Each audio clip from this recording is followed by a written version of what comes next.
Hello বন্ধুরা, সবাই কেমন আছো? আশা করি সবাই ভালো আছো। দেখতে পাচ্ছেন বন্ধুরা, চারিদিকে অন্ধকার লেগে গিয়েছে। এই যে একটা পুকুর পাড়ের দিকে আসছে, এই যে দেখতে পাচ্ছেন চারিদিকে ধান হয়ে গেছে, পুরো মেঘ লাগিয়ে গিয়েছে, বৃষ্টি আসবে, একদম পুরো অন্ধকার হয়ে গিয়েছে। এই কোণের দিকে একদম অন্ধকার অন্ধকার হয়ে কথা চলে দিচ্ছে, তো বাসের কথা জোরে জোরে দিচ্ছে, বৃষ্টি আসবে খুব জোরে। দেখতে পাচ্ছেন কত মেঘ যাচ্ছে এবং কালো অন্ধকার, মেঘগুলো সাদা হয়ে আছে। সব বাংলাদেশ থেকে আমাদের দেশে আসছে, দেখতে পাচ্ছেন এগুলা এগুলো সব বাংলাদেশ থেকে আসছে।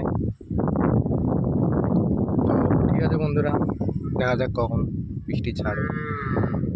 তো ভিডিওটি অবশ্যই লাইক শেয়ার করবেন ভালো লাগলে।